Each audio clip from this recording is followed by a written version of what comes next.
my name is Phelps. I'm a graduate student with the University of Illinois at Springfield, working for the Illinois River Biological Station.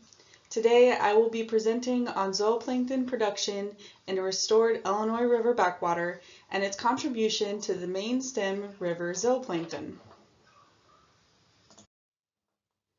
Zooplankton are an important basal resource for aquatic food webs. They're a key food for young-of-year predatory sport fish and native planktivores. Diversity and abundance of zooplankton communities in the Illinois River has been in decline, with the larger-bodied zooplankton being particularly affected. The decline in plankton has been linked to the introduction of invasive carp in the 1990s. Within a simple riverian food web, we will see phytoplankton and zooplankton being consumed by the primary consumer. In this case, we have gizzard shad.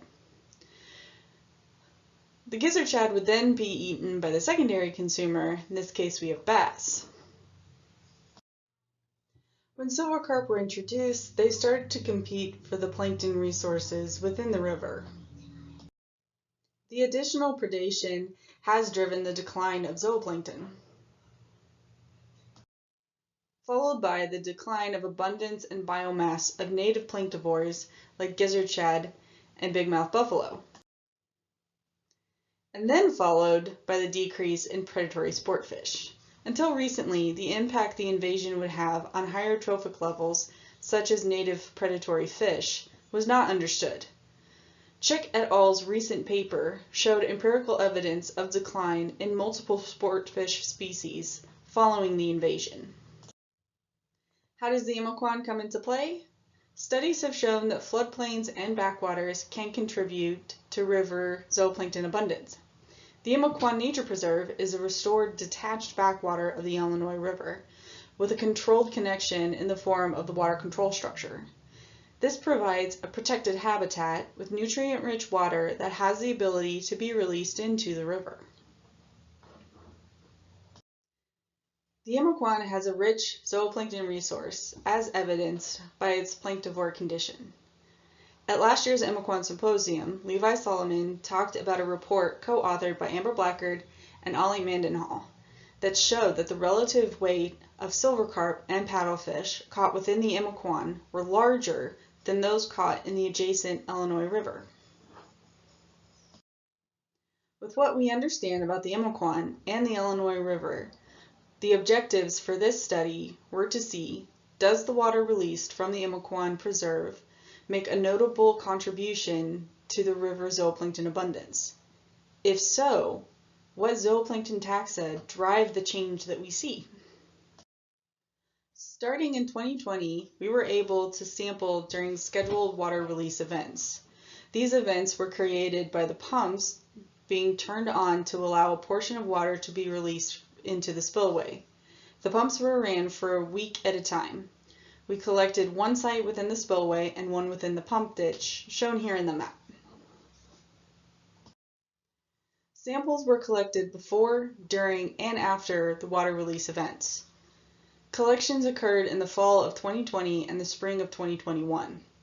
We used a diaphragmatic pump with a weighted hose. This allowed us to sample the whole water column by lifting the hose vertically while pumping.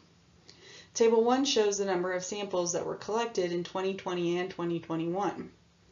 As you can see, we were not able to make the collections identical. A subset of samples were processed for this study using a dissection microscope. Individual zooplankton were identified to the lowest taxonomic resolution possible, counted and measured for biomass estimates using a Leica program.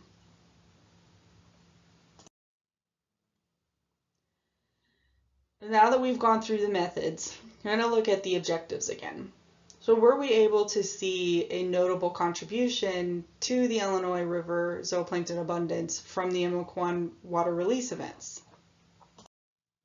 Total zooplankton density did increase significantly during the drawdown events.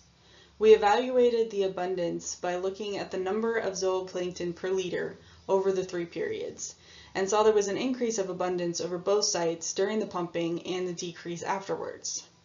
The table shows a Kershaw-Wallace and Perry-Wise test comparison for the different total zooplankton density between the sites and sampling periods. For this test, we set the p-value to 0.10 and saw that there were slight significance within the period and between the pre and during period comparison. We see similar trends when investigating individual taxa over the 3 periods.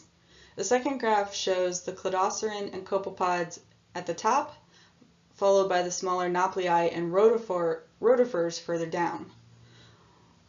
While there are variations of abundance within the individual taxa, they all follow a similar increase during pumping and decline afterwards, with cladocerans having a slower decline than the rest of the 3 taxa.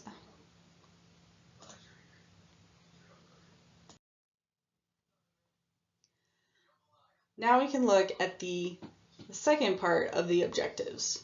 Now that we saw that there was an increase within the river zooplankton, what taxa could be driving this change?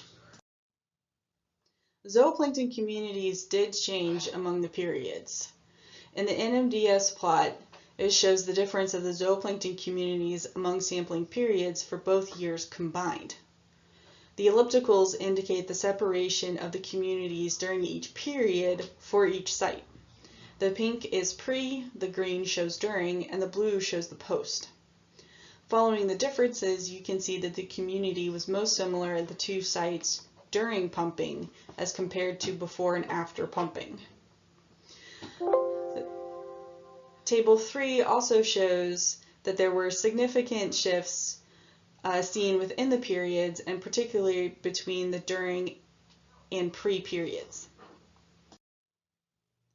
The trajectory of community shift differed between sites.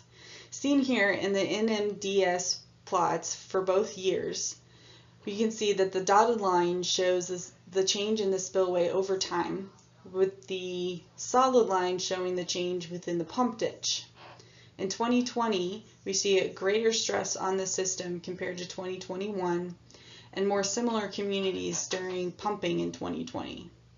Even when I add ellipticals to 2021, you can still see that there is a shift in difference between the 2 years.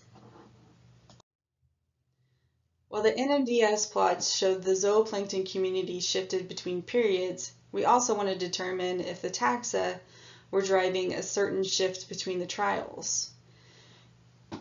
So in 2020, we were able to see, as shown in Table 4, that the larger bodied Daphnia and Chidoris were able to influence the community during the pumping. In 2021, we saw that during the pumping, the smaller Caratella of the rotifer family were actually more prominent within the samples. This study showed that the Emiquon can significantly contribute zooplankton to the Illinois River. There were some things that may have affected our results, though, including a low sample set. We didn't have a lot of samples that were collected overall, and we had a smaller portion of that were actually processed. We also had restricted time, being constrained to the pumping schedule that was already created, and the pumping actually churned up the water within the pump ditch, causing the zooplankton to be moving around more than would be expected normally. For future research, we want to look at a larger collection, not just within the spillway and the Emiquon, but also along the Illinois River as well. We also have historic data that we can compare between the samples that were taken and the future samples we hope to take. We also considered doing a genetic analysis, possibly eDNA testing, if possible, with some of our samples. The importance of restored backwaters in riverian systems has been shown within this study, and the potential for the support for food webs released from the water from the Emiquon shown in this short study could argue for further support of restoration along the Illinois River. At this time, I want to acknowledge and thank the Illinois River Biological Station and their technicians for all of their help, the Illinois Department of Natural Resource for its funding and assistance, the Illinois Natural History Survey, and of course, the Nature Conservancy. And I will take any questions that you have. Thank you.